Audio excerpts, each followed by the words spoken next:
Olá, aluno do Portal IED, tudo bem? Meu nome é Frederico Barbosa Gomes, eu sou advogado, mestre em Direito Público, trabalho diretamente com Direito Administrativo na minha atuação profissional e nós vamos trabalhar hoje com vocês, dentro do Direito Administrativo, um tema extremamente importante, relevante, não só do ponto de vista teórico, mas também do ponto de vista prático, que são os contratos administrativos. Entender a dinâmica dos contratos administrativos, de que modo eles são formalizados, como eles são estruturados, quais são seus aspectos práticos do ponto de vista da contratação da administração pública, do ponto de vista do fornecimento, das suas limitações, é o nosso objetivo. Na realidade, nós vamos trabalhar desde o aspecto conceitual dos contratos administrativos, passando pelos seus aspectos normativos, chegando à sua execução, inexecução, extinção e consequência para as partes. É um tema, como eu disse a vocês, extremamente importante e relevante, não só para aqueles que lidam no dia a dia da administração pública, para que tenham uma atuação profissional envolvendo o Estado, como também para aqueles que são estudiosos do direito administrativo e também aqueles que têm interesse em fazer um concurso público, em fazer a prova da OAB e outras tantas provas da vida em que o contrato administrativo sempre está em voga. Portanto, independentemente de qual seja o seu interesse com o direito administrativo, independentemente de qual seja a sua finalidade em estudar o direito administrativo, nós precisamos ter um bom conhecimento, não só de licitação, mas também de contratos administrativos. Então, o tema da aula de hoje, o que nós pretendemos discutir com vocês hoje, é compreender, primeiro, o que é esse contrato administrativo. Entender os seus aspectos conceituais, defini-lo à luz não só da teoria do direito, mas do direito administrativo, e poder entender que o contrato administrativo, na verdade, é uma espécie de negócio jurídico celebrado pela administração pública. Isso é importante ficar gravado, tá? Isso é muito importante ficar gravado. O contrato administrativo é um dos negócios jurídicos que a administração pública celebra. Isso significa dizer, portanto, o quê? Que ela faz outros negócios jurídicos que não se caracterizam como contrato administrativo. Quais são eles? Como um se diferencia do outro? É isso que nós pretendemos, nesse primeiro momento, discutir com vocês, que é fundamental para que nós possamos dar os passos seguintes. Ok?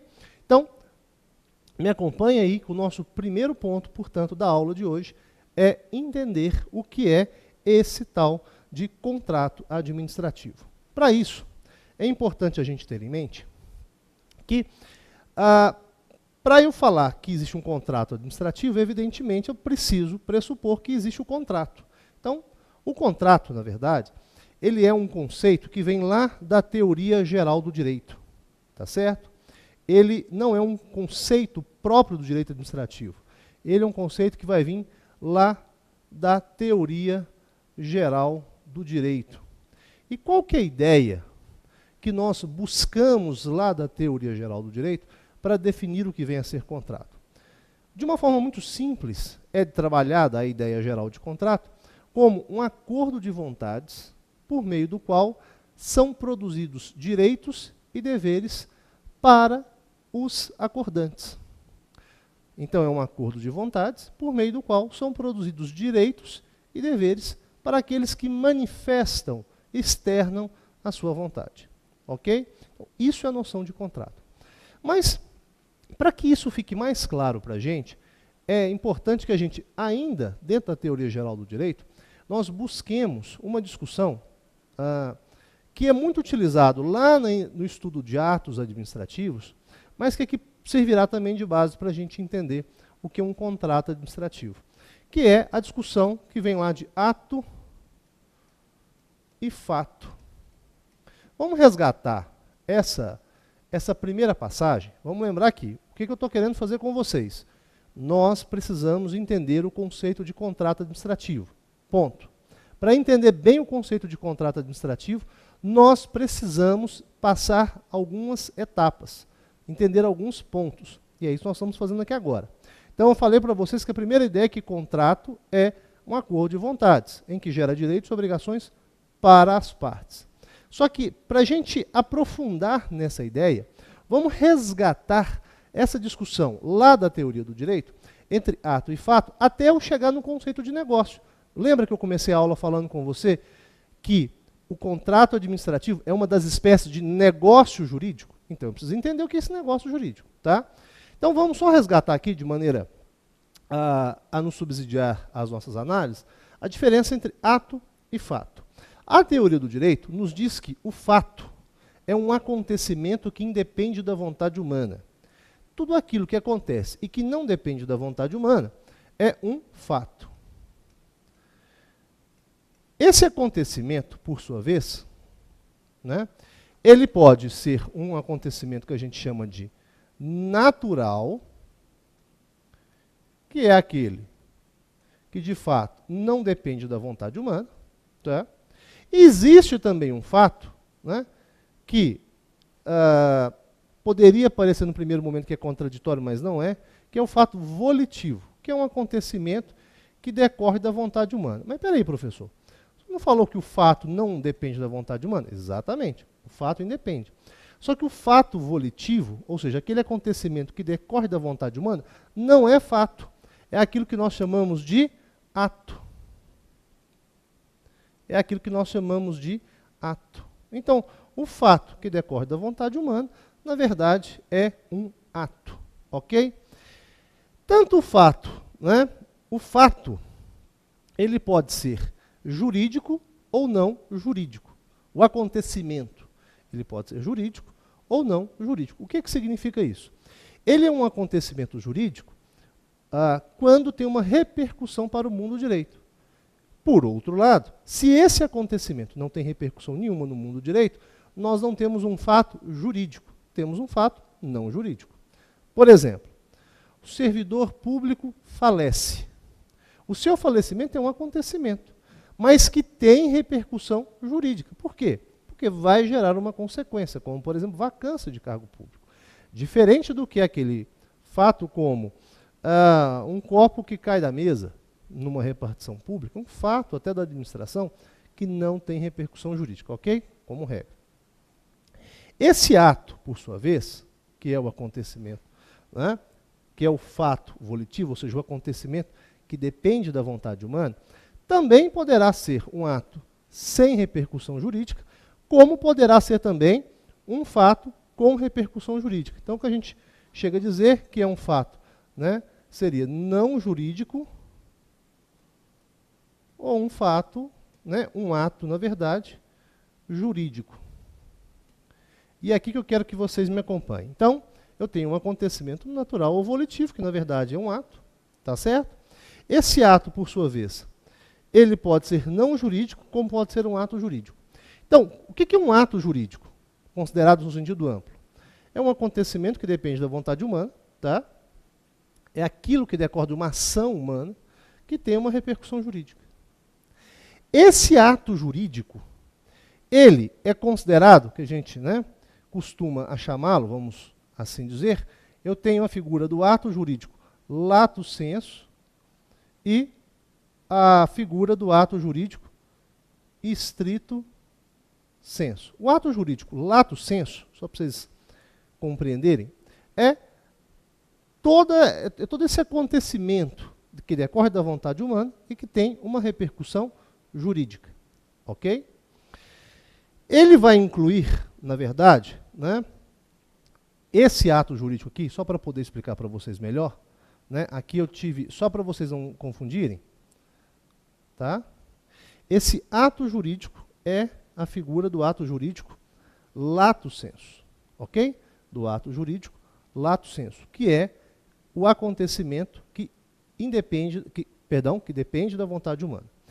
Esse ato jurídico lato sensu, e aqui o esquema é assim, ó, ele pode ser um ato jurídico stricto sensu, ou ele pode ser um negócio jurídico. Olha, presta atenção que interessante.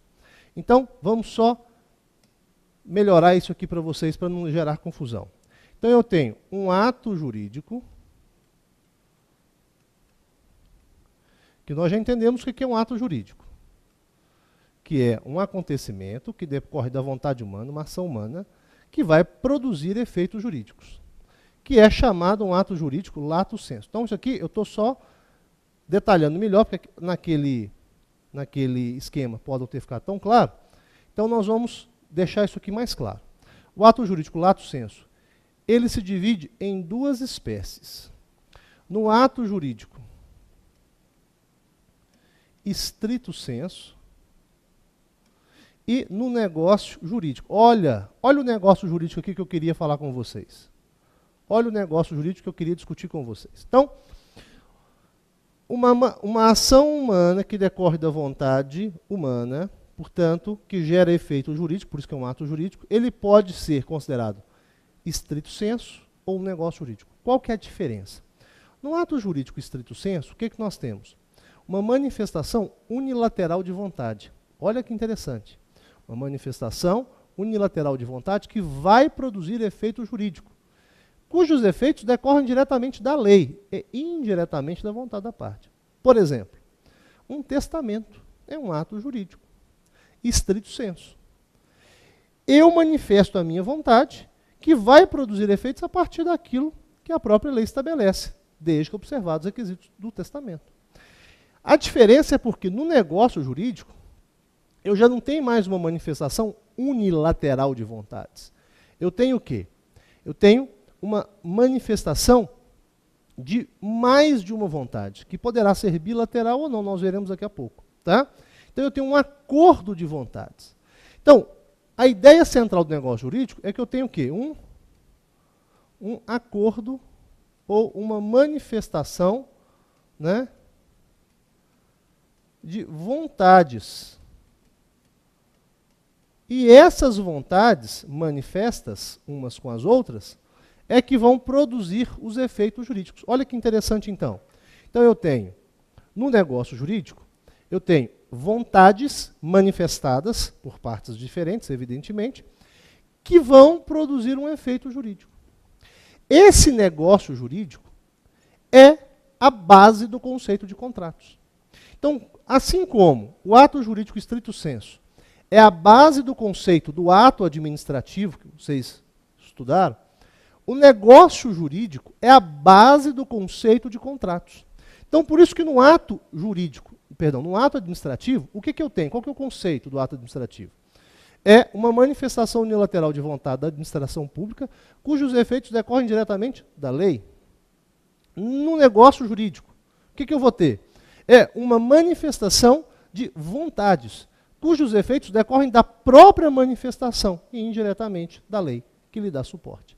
Então, quando eu falo que o contrato administrativo, presta atenção, é uma das espécies de negócios jurídicos, eu estou falando para vocês o quê? Que no contrato administrativo eu vou ter manifestações de vontades. E essas vontades manifestas é que vão produzir um efeito. Mas, veja bem, o contrato vai ser uma espécie de negócio jurídico. Então, nós vamos ver que existem espécies diferentes de negócios jurídicos que vão produzir consequências também diferentes. Tá certo? Aqui vamos voltar atrás, nesse esquema, só para poder fazer uma outra comparação com vocês aqui. Quando eu falo que eu tenho o ato jurídico estrito sensu, né, isso aqui é uma construção lá da teoria do direito, que vai ser a base conceitual do ato administrativo, assim como o negócio jurídico é a base conceitual do contrato administrativo, ok? Só que o ato administração pública, como vocês sabem, né, ela pode praticar tanto o ato jurídico quanto o ato administrativo. Olha que interessante. Qual que é a diferença de um ato jurídico para um ato administrativo? A diferença está no regime jurídico aplicável. Aqui é um regime de direito privado, aqui é um regime de direito público. Será que isso também se aplica aos negócios jurídicos? Aos contratos administrativos, por exemplo? Também. Eu não falei para vocês que uma das espécies dos negócios jurídicos são os contratos? Esse contrato também vai ter, ele poderá ser regido tanto pelo direito privado quanto pelo direito público. Olha que informação importante. O contrato ele vai poder ser regido tanto pelo direito privado quanto pelo direito público. Quando ele é regido pelo direito privado, com normas parcialmente derrogadas pelo direito público, eu tenho o chamado contrato da administração, contrato privado da administração. E quando eu tenho o contrato regido pelo direito público, eu não tenho lá o ato administrativo, aqui eu vou ter o contrato administrativo. Então, essa primeira informação que eu dou para vocês sobre o contrato administrativo, segunda na verdade, né? Ela também é muito relevante. Que o contrato administrativo, na verdade, ele tem uma norma de regência, um regime jurídico de regência, que é o regime jurídico de direito público. Então, de tudo que eu falei com vocês até agora, o que nós podemos condensar e sintetizar? Primeiro, que os contratos, né, a ideia de contrato é um conceito lá da teoria do direito. Ok? E como tal, vai seguir as exigências também da teoria do direito. Segundo ponto que eu falei com vocês, que o contrato administrativo, portanto, depende dessa conceituação lá da teoria do direito e é uma das espécies de negócio jurídico que a administração pública celebra. Não são todos, é uma espécie. Terceiro ponto que eu chamei a atenção para vocês, que os negócios jurídicos, que o negócio jurídico é um conceito que pressupõe o quê? Uma manifestação de vontades e essas vontades manifestas é que vão produzir um resultado. E o contrato administrativo é e tem uma peculiaridade do seu regime jurídico de regência, qual seja, o regime jurídico de direito público, que é isso que o diferencia do contrato privado da administração. Tudo bem? Vamos prosseguir nesse trabalho, antes de nós criarmos o conceito de contrato administrativo. Ainda nós temos algumas informações para poder passar para vocês. Então, veja bem. Quando então eu falo aqui com vocês que o contrato administrativo, ele é uma espécie de negócio jurídico da administração pública, isso significa dizer, portanto, que nós temos outras espécies de negócios jurídicos. Quais são os negócios jurídicos, então, principais que a administração pública celebra, que nós precisamos saber? Nós vamos trabalhar aqui com os 3 principais negócios jurídicos que a administração pública celebra. O primeiro deles, eu vou chamar a atenção, é o convênio.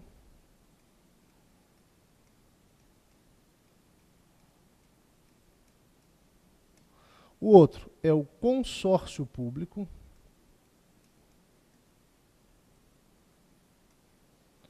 E o terceiro deles, olha aqui, é o contrato.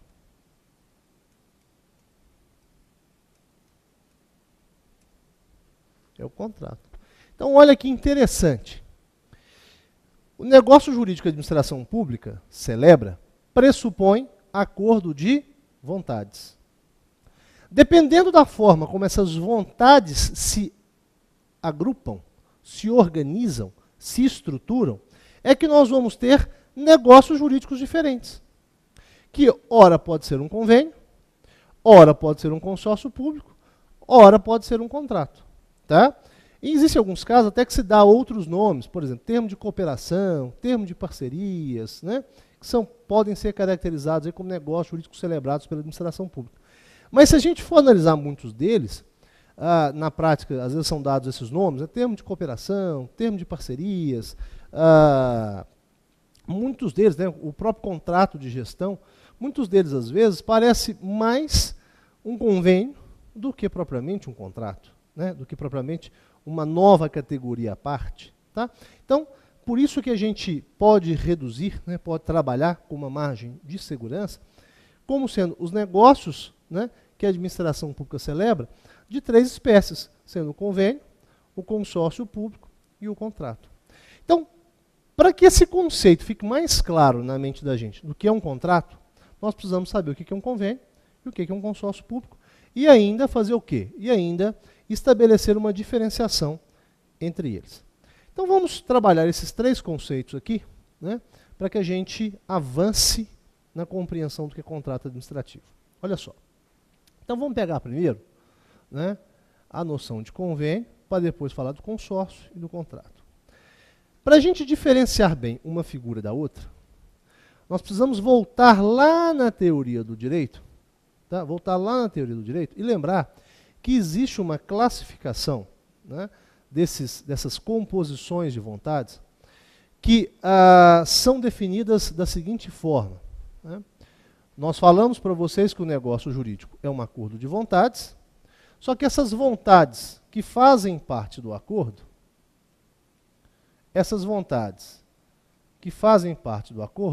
elas podem ser de duas formas. Então, se o negócio jurídico é um acordo de vontades, essas vontades podem se agrupar de duas formas diferentes. É a chamada vontade bilateral e a chamada vontade plurilateral.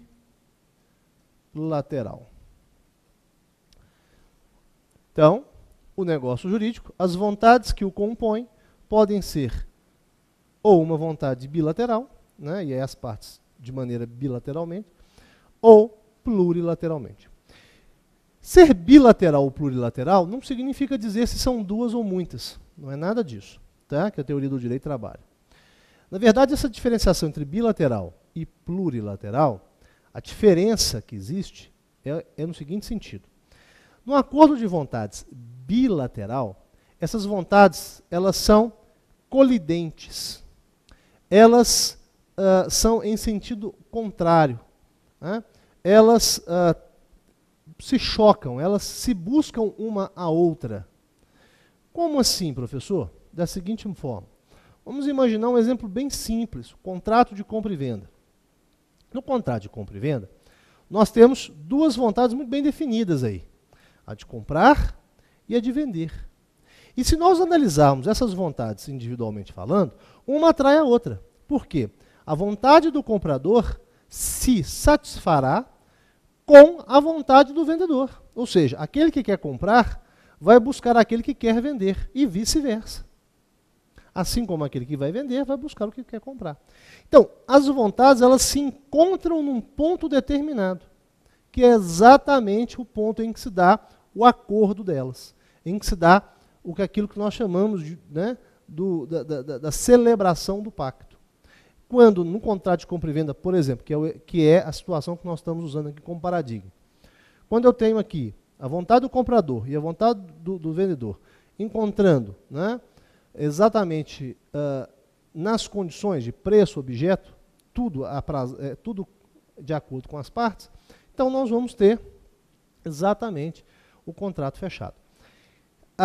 Então, isso é a vontade bilateral. Na vontade plurilateral, nós já temos, então aqui só para esquematizar, uma vontade buscando a outra.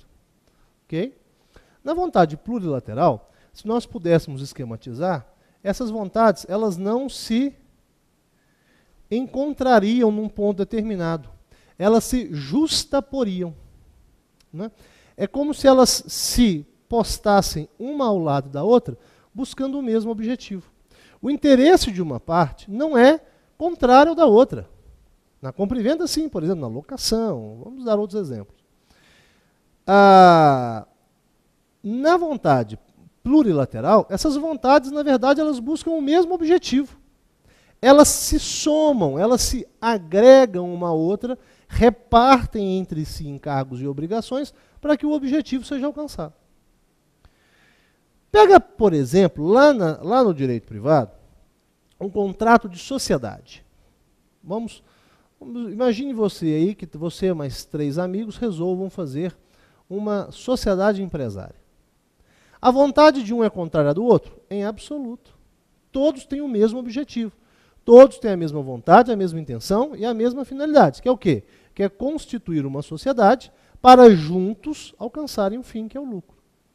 Então, é diferente na compra e venda, por exemplo. Então, a estrutura, a forma de se compor a vontade de um lado é diferente da forma de se compor a vontade do outro. Uma, elas buscam entre si, a outra, elas se justapõem. E se você entendeu isso, você entendeu um ponto extremamente importante na diferenciação de convênios, contratos e consórcios, por exemplo.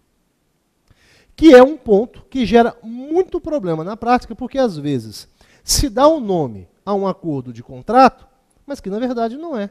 Como também, e pior ainda, se dá um nome de convênio a um determinado pacto na prática e que, no fundo, tem a natureza de um contrato.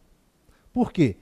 Pela forma de composição das vontades que dão origem ao acordo. Então, nós precisamos entender, então, se o negócio jurídico é um acordo de vontades, essas vontades poderão se organizar de forma diferente, a depender do objetivo dos donos das vontades que se manifestam. Elas podem ser uma vontade bilateral e vai me dar origem a um tipo de acordo, ou essas vontades podem se organizar de forma plurilateral e vai me dar origem a um outro tipo de acordo. Como é que eu vou saber, então, se eu vou adotar um caminho ou outro? Vai depender do objetivo, da intenção, da finalidade que se pretende ao estabelecer uma composição de vontades. Ok? Então, veja bem, só para você já começar a visualizar, tanto no convênio quanto num consórcio público, por exemplo, as vontades que se organizam, que se justapõem, são de natureza plurilateral. Num contrato, essas vontades são de natureza bilateral. Olha que importante isso. Por quê? Porque a partir daqui eu vou saber definir, vou saber caracterizar o que é um, o que é outro desses instrumentos. Claro que não é só com isso. Tá? Nós vamos aprofundar essa diferenciação, que ela é importantíssima. Mas nós já começamos a entender a dinâmica de cada um desses negócios jurídicos. No convênio, qual que é a lógica do convênio? Então, o convênio é um acordo plurilateral de vontades. Então, quando eu falar isso para você, você já está absolutamente firme no conceito do que significa isso. Se é um acordo plurilateral, significa que são vontades justapostas. Tá? No convênio, eu tenho um acordo plurilateral de vontades entre interessados, tá? Que pode ser, e aqui é um dado importante, no convênio, que é um instrumento largamente utilizado pela administração pública, mas é largamente utilizado mesmo, eu tenho um acordo de vontades que é feito pela administração pública, e sempre deverá ser um dos partícipes, senão não tem um convênio público, tá? Que poderá ser feito com outras entidades, órgãos e entidades da administração pública, ou mesmo com particulares. Tá? Então, um convênio é um acordo plurilateral de vontades, que pode ser feito entre a administração pública e outras entidades da administração pública, ou entre a administração pública e particulares, ou entre a administração pública com outras entidades públicas e particulares. Aqui um outro dado importante para diferenciar o que é uma vontade plurilateral, bilateral, o que é um convênio num contrato, por exemplo. Porque, olha só, se eu tenho uma vontade bilateral, eu tenho duas vontades. A que vende e a que compra. A que dá em locação e a que recebe em locação. A que dá o bem emprestado e a que recebe o bem emprestado. E assim, porque toma ele emprestado. Então, eu vou ter sempre duas vontades para viabilizar o acordo, na bilateral. Na plurilateral, não é assim que acontece. Eu posso ter várias vontades sendo manifestadas de forma concomitante. Que é o caso que eu acabei de dar o exemplo para você aí da sociedade com seus 3 amigos. Que são 4 vontades, você mais 3. É o caso que eu acabei de falar aqui agora dos convênios. Eu não falei que eu posso ter um convênio entre uma entidade de administração pública com outra entidade, assim como com uma entidade pública com uma privada e com outra pública com outra privada. Eu posso ter um convênio firmado com várias entidades públicas com várias entidades privadas. Não tem problema. Isso não é possível num contrato. Por que é possível no convênio? Não é possível no contrato. Porque no convênio, o objetivo a ser perseguido pelos convenientes, pelos participantes do acordo, é um só. E eles se direcionam, eles vão repartir encargos entre si para viabilizar o atingimento daquela meta, daquele objetivo que é comum. Por outro lado, no contrato, não. No contrato, o interesse de um é exatamente o oposto do outro. Então, nós precisamos ter as duas vontades ali para se casarem e darem origem a um acordo. Ok? Então, no convênio, vamos lá anotar o conceito de convênio. Ok? São os acordos firmados. São os acordos firmados pela administração pública com outras entidades públicas e ou privadas. Entidades públicas e ou privadas, para alcançar um objetivo comum a todas elas. para alcançar um objetivo comum a todas elas. Então, no convênio eu tenho o quê? Um acordo de vontades entre entidades da administração pública ou entre estas e entidades privadas, públicas e ou privadas. Ok? De modo a que repartam entre si os encargos para alcançar um objetivo que seja comum a todas elas. Então, isso é a natureza do convênio, tá? Cuja base normativa está prevista lá na Lei 8666, lá no seu artigo 116. Ok? Lá no seu artigo 116 da Lei 8666. Tá? Há um outro instrumento normativo muito importante também em termos de convênios, que é o Decreto 6.170, de 2008, que é também 6.107, perdão, de 2007, que é um ato normativo extremamente importante, Decreto 6107/2007, que é um ato extremamente importante na organização dos convênios. Então, vamos trabalhar um pouco melhor aqui essa ideia do convênio.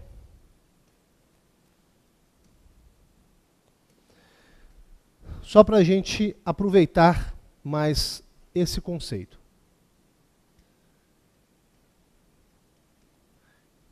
Só para você me acompanhar. Nós estamos buscando entender o que é um contrato administrativo, tá? Na prática, isso é muito importante nós entendermos toda essa dinâmica, também para as provas da vida.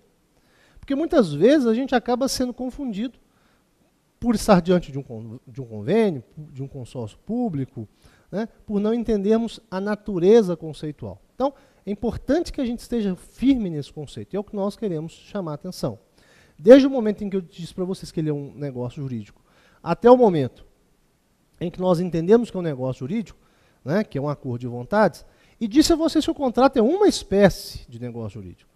Então, portanto, ele tem uma característica que é das vontades que o caracterizam, que é o que dá origem, que é uma vontade bilateral. Mas vamos também entender aqui o que é o convênio, que é um conceito extremamente importante aí no dia a dia.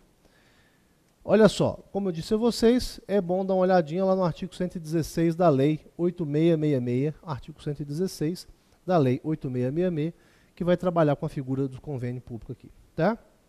Veja bem, esse acordo de vontades, como eu disse a vocês, ele vai ter que ter sempre um parceiro aqui presente, porque senão nós não vamos ter, que é uma entidade da administração pública, tá? Que pode ser um órgão, tá? Apesar da administração pública, que pode ser uma entidade pública, mas também pode ser um particular. Esse convênio, ele tem algumas particularidades muito importantes. Por exemplo, ele pode ter repasse de verbas. Presta atenção aqui, que isso aqui é importante ao extremo. A regra geral, para que nós celebremos um contrato administrativo, a regra geral, é que a administração pública está limitada, está vinculada a celebrar com aquele que tiver a melhor proposta. Ponto. E como é que eu identifico a melhor proposta para fins de uma contratação pública? Através de um processo objetivo chamado licitação. Então, primeiro eu faço uma licitação, coleto propostas da coletividade, identifico aquela proposta que é mais vantajosa, segundo critérios objetivos, previstos no edital, que por sua vez tem que estar fundamentado na própria lei. Tá? E aí, então, eu vou celebrar o contrato. Nos convênios, nós não temos isso. Ok? Não há a exigência de prévia licitação em convênios. Por que eu estou querendo insistir nisso aqui com vocês? Né? E voltando àquela discussão que eu tive lá atrás. É porque, em alguns casos, matreiramente ou não, tá, pode-se existir um convênio disfarçado de contrato. Por quê? No contrato eu tenho que licitar. No convênio, não. Então, nós devemos tomar muito cuidado, porque o que vai dar a característica do ato não é o seu nome, mas é a sua estrutura. E é por isso que nós precisamos entender a sua estrutura conceitual.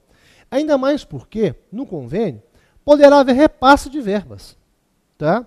O convênio ele tem, do ponto de vista estrutural, uma organização muito parecida com um contrato. Você tem lá o preâmbulo, que são as pessoas que são os entes convenientes, o fundamento legal, o objeto, o que vai competir a cada um dos convenientes, tá? E situações de rescisão e, eventualmente, aplicação de uma sanção ou outra que possa estar prevista nesse instrumento. Dentre as obrigações que a administração pública pode assumir, está o de repasse de verbas. Determinado projeto, pode ser, que para que ele aconteça, um particular ou outra entidade pública assume o encargo material de executar uma atividade X e a outra assume o encargo de repassar o valor Y. Quando você tem o repasse de verbas, a Lei 8666 faz algumas exigências importantes ao instrumento do convênio. Então, tem um instrumento do convênio, tem uma estrutura muito parecida com o contrato, e junto a esse instrumento do convênio, nós vamos ter que ter previsões, né, exigências que decorrem dessa natureza. Por exemplo, o dinheiro que vai ser repassado, ele tem que ser repassado e depositado em uma conta específica, aberta apenas para aquele convênio.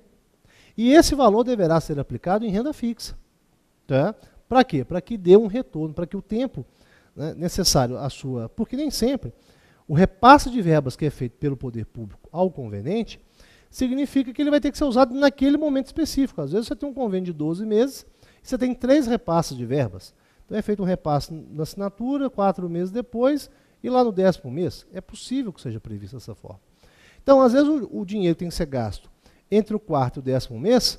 Esse período, esse dinheiro tem que estar aplicado, porque senão você vai perder dinheiro com isso. E o retorno dessa aplicação tem que ser aplicado integralmente na própria atividade do convênio. Então, quando há o repasse de verbas, nós temos que ter o cuidado seguinte, de ter uma conta aberta vinculada ao convênio para a gestão e aplicação desse recurso no próprio convênio.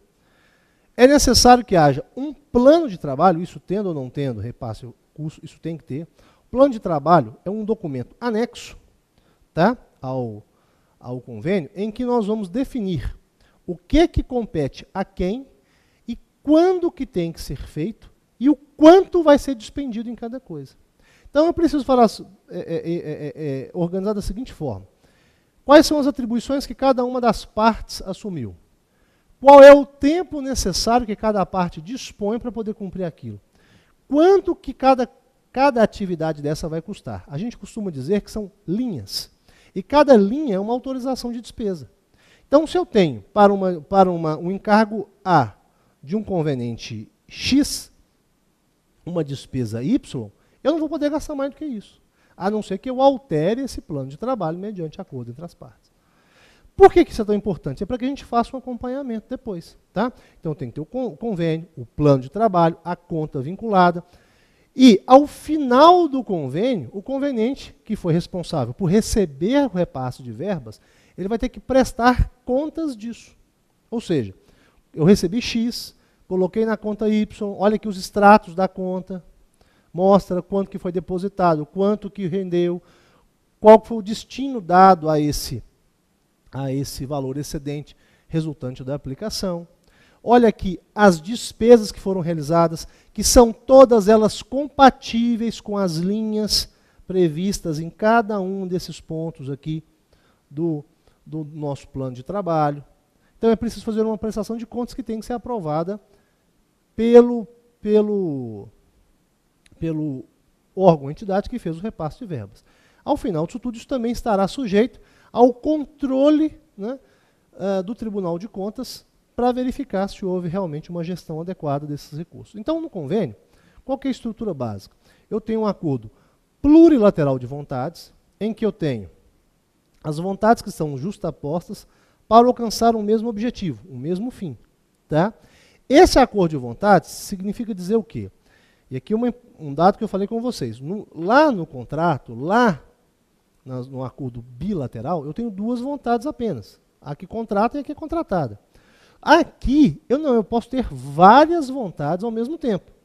Várias, isso não é porque isso é plurilateral. Plurilateral é porque elas se justapõem. Tá? Mas elas podem ter dois convenientes, como podemos ter vários convenientes. Diferença importante. Vamos extremando esses conceitos. Tá? E aqui, qual que é a diferença? Porque no contrato, a vontade de um significa o atendimento à necessidade do outro, diretamente. No convênio, não. Eu tenho um objetivo que é perseguido por interessados, e esses interessados vão repartir encargos para buscá-lo. Entre os encargos que são assumidos pelas partes, né, dentre elas a administração pública, poderá haver o repasse de verbas da administração pública para o particular ou para outra entidade pública. Aquele que recebe a verba assume a responsabilidade de abrir uma conta específica, de fazer prestações de contas, de respeitar o plano de trabalho, que não é só quando tem repasse de verbas, mas principalmente, tá? Com os custos. Ao final, na sua prestação de contas, está tudo isso demonstrado. Então, há uma preocupação muito grande, porque como é possível que haja repasse de recursos no âmbito do convênio, e ele não exige licitação, ao contrário dos contratos, em determinadas situações pode acontecer que um convênio, na verdade, seja um convênio apenas de faz de contas. Na verdade, seja um contrato.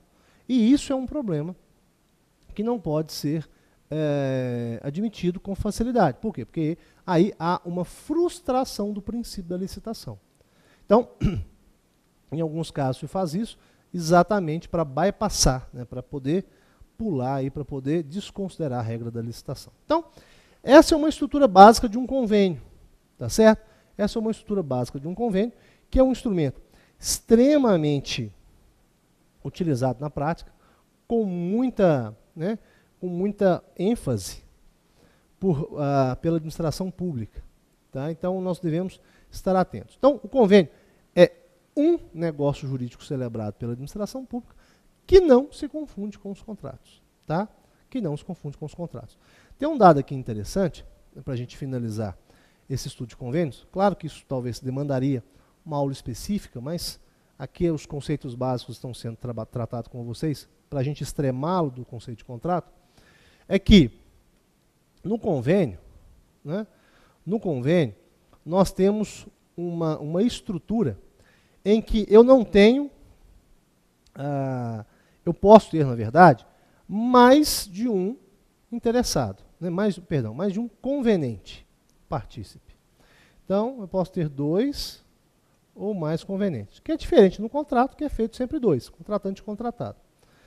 Qual que é a prática, qual que é a importância disso? É porque se no convênio um dos convenentes desiste e denuncia o acordo e sai deste acordo, o convênio pode permanecer normalmente. Claro que se for dois não tem jeito, evidentemente, é óbvio. Mas se eu tenho 3, 4, 5 convenientes, como pode acontecer, se um deles denuncia o acordo, é plenamente possível eu pegar as atribuições que era desse que denunciou e retribuir entre os outros.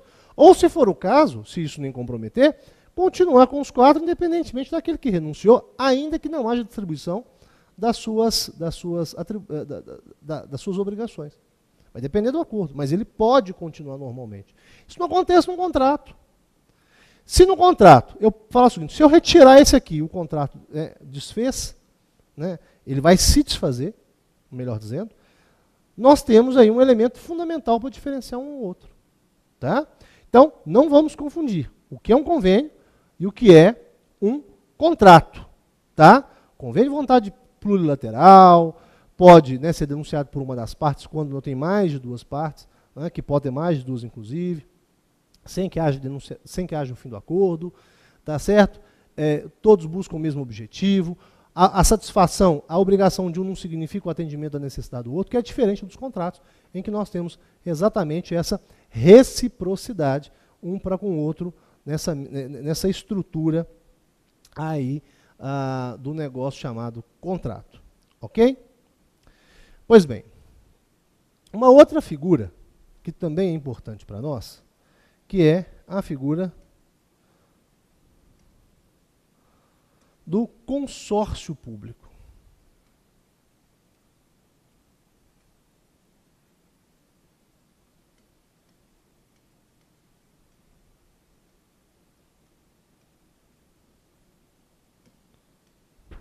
que é a figura do consórcio público. Então, veja bem, qual que é a ideia básica do consórcio? Assim como os convênios, os consórcios se caracterizam também por terem, né, na sua base de origem, um acordo de vontades de natureza plurilateral.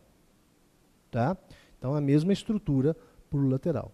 Alguns autores, né, principalmente quando a lei de consórcio surgiu, chegaram até a defender a ideia de que os consórcios teriam englobado a figura dos convênios. Outros falam, não, na verdade são figuras distintas, porque os consórcios têm uma peculiaridade muito interessante, que é a normatização que vem depois da vivência prática. Né? Muito embora a lei de consórcio seja de 2005, né, antes disso eram feitos consórcios intermunicipais, principalmente na área de saúde. Então, de certa maneira, já se conhecia o Instituto, já se tinha a prática da celebração dos consórcios, mas não se tinha, por exemplo, a normatização. Então, isso, né, veio com a emenda 19, foi alterado o artigo 241 da Constituição Federal, e em 2005 veio a Lei 11.075, que alterou, né, que criou, na verdade, estruturou, a emenda 19 alterou a Constituição, e a Lei 11.075 criou a figura dos consórcios públicos, que não se confundem com os convênios. Tá? Não se confundem. Existe uma característica muito importante nos consórcios, é que eles só podem ser celebrados por entes da federação. Então, aqui é uma primeira diferença fundamental entre convênios e consórcios. Eu havia dito para vocês que lá nos convênios, eles poderiam ser celebrados pela administração pública, entre entidades públicas, entre órgãos e entidades públicas, entre órgãos e entidades públicas e entidades privadas, e, ao mesmo tempo, né, públicos e privados. De um lado, né, sem problema nenhum, com vários públicos e vários privados.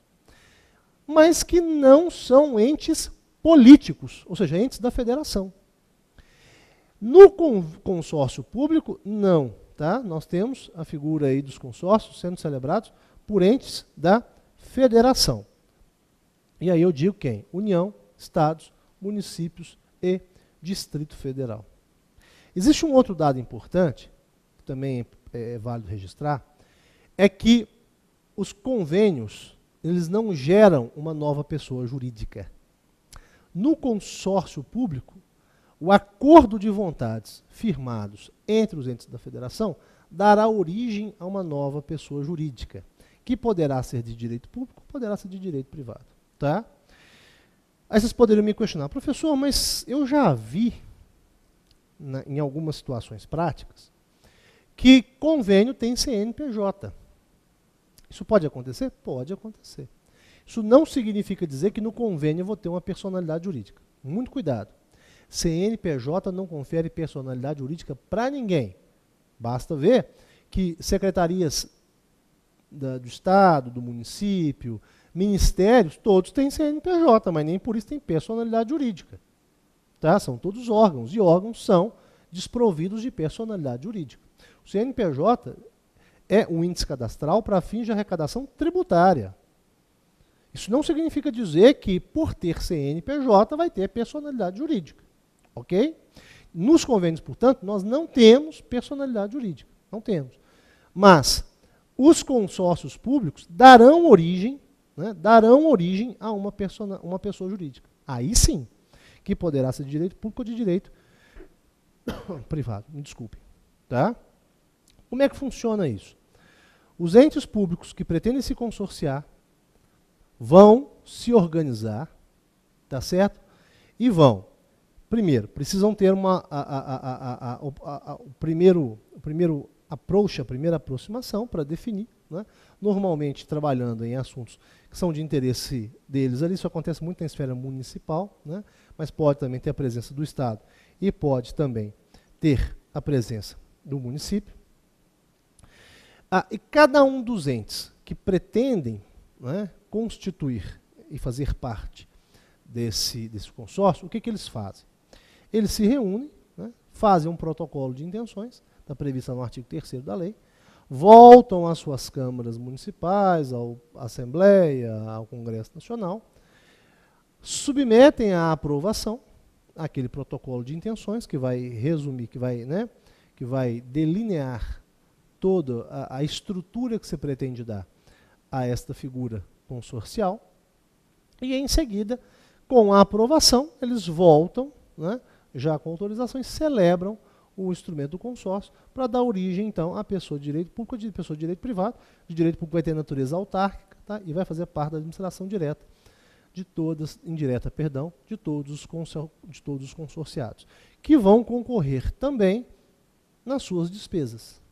Tá? Essas despesas serão rateadas entre os consorciados. E essa pessoa jurídica que surge é que será responsável por gerir aquele objeto do consórcio. Ela que vai gerir, que é algo de interesse coletivo. Ok? Ao invés de as partes sentarem, fazerem um protocolo de intenções, voltarem para suas bases, terem aprovação e voltar a celebrar de novo, a lei permite que seja feito o caminho inverso.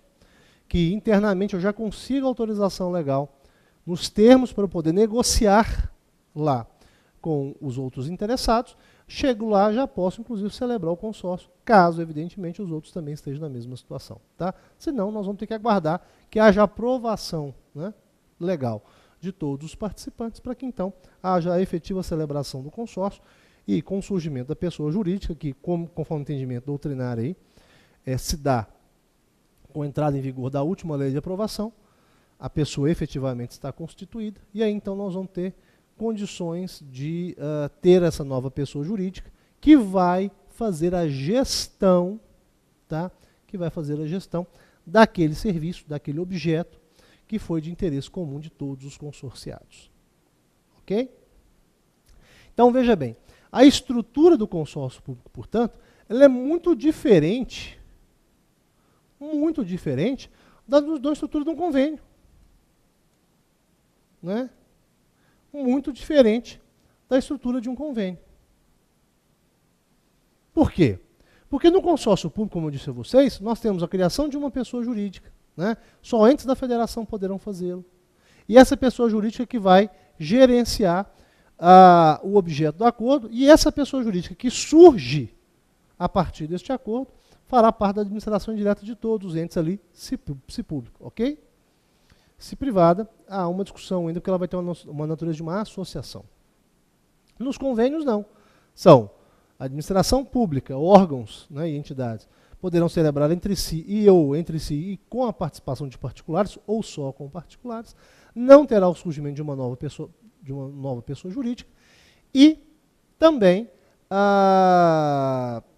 não gerará, né, essa responsabilidade de rateio sempre entre as pessoas que fazem o convênio, como acontece lá no consórcio. Porque no consórcio eu tenho uma nova pessoa que vai ter que ter uma estrutura e, portanto, um custo para gerir essa atividade. No convênio nós podemos ter um repasse de verbas, tá? De um para outro, para poder fazer a consecução do objetivo, que não é rateio de despesas, tá? Não é rateio, pelo contrário. É a contrapartida de um dos participantes para o outro. Pode ter também, gente, repasse de verbas, não é só do poder público, não. Uma entidade privada pode também fazer desembolso de recursos, tá? No convênio. Não é só o público que repassa, não. O privado também pode assumir esse encargo. Isso é negocial.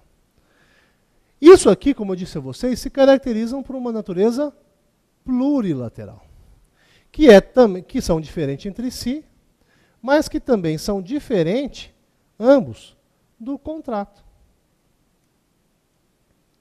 que tem como uma característica ser um acordo de natureza bilateral.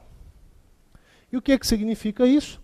Que no contrato nós já estamos, né, aptos a fazer essa diferenciação, é que no contrato eu vou ter duas vontades que se buscam, né, duas vontades que são, vamos dizer assim, contraditórias, porque uma é contra a outra, uma pretende atender a outra, ok? Que é diferente, por exemplo, aqui do consórcio, que é diferente do convênio. Aqui eu vou ter duas partes, contratante e contratado, que assumem obrigações recíprocas. Assumem obrigações recíprocas. A obrigação de um é diferente da obrigação de outro. Tá certo? Então, assumem obrigações recíprocas e que vão se encontrar num dado ponto, num dado centro, tá? Que é exatamente onde se estabelece o acordo. Diferentemente do que acontece com os convênios, por exemplo, se um dos contratantes, né, pretende sair, né, o contrato se desfaz. O que não necessariamente acontecerá no convênio e o também não necessariamente acontecerá no consórcio. A não ser que sejam só dois os participantes aqui. Fora isso, é possível, e desde que haja como se reorganizar e reprogramar as obrigações, problema nenhum haverá. Tá certo? Que é diferente nos contratos. Aqui nós temos a previsão de sanção pelo descumprimento e um dado importante. Enquanto que no convênio e no consórcio nós não temos como coagir, forçar uma das partes a permanecer no acordo, claro que ela pode ter consequências por não ter cumprido seus encargos, como, por exemplo, ter gasto dinheiro em linha diferente do plano de trabalho, não ter prestado contas, ele vai ter outras consequências. Mas eu não tenho como obrigá-lo a ficar no acordo. No contrato eu tenho como fazer isso. Mas é claro que essa força que eu vou fazer para o contratante ficar, ela não é física, ela é moral. E ela é feita através de quê? Através de sanções contratuais. Então, o contrato é um negócio jurídico. E aí, vamos retomar o nosso começo da nossa aula para a gente pontuar, já preparando para o nosso próximo encontro. O contrato é um negócio jurídico celebrado pela administração pública. Por que é um? Porque ao lado dele eu tenho os consórcios e tenho também os convênios. Qual que é a diferença do contrato para um consórcio e um convênio? É a forma de composição da vontade entre eles. E as consequências que disso advirão. Por quê? Porque ao estabelecermos essas diferenças estruturais entre vontades, haverá, né, obrigações e deveres também diferentes para as partes. Então, o contrato passa a ser uma dos negócios feitos pela administração pública. Só para poder preparar aqui com vocês o nosso próximo encontro, nós não vamos mais trabalhar agora com consórcio, nem mais com convênios. Nós vamos centrar agora nos contratos. E esse contrato, e aqui é importante que se deixe registrado com vocês, ele vai... Lembra lá que eu falei com vocês dos atos administrativos? Eu falei, olha, o ato aqui, né, ele pode ser um ato jurídico estrito sensu, um ato jurídico lato sensu. E lá quando eu falei, olha, tá, lembra lá da teoria do ato administrativo? Lá dentro do ato jurídico estrito sensu, que eu tenho o ato jurídico, que é o ato privado, que a administração pública edita, e o ato administrativo. E falei, olha, essa mesma diferença é trazida para os contratos. Então eu vou ter um contrato, que é o chamado contrato privado da administração pública,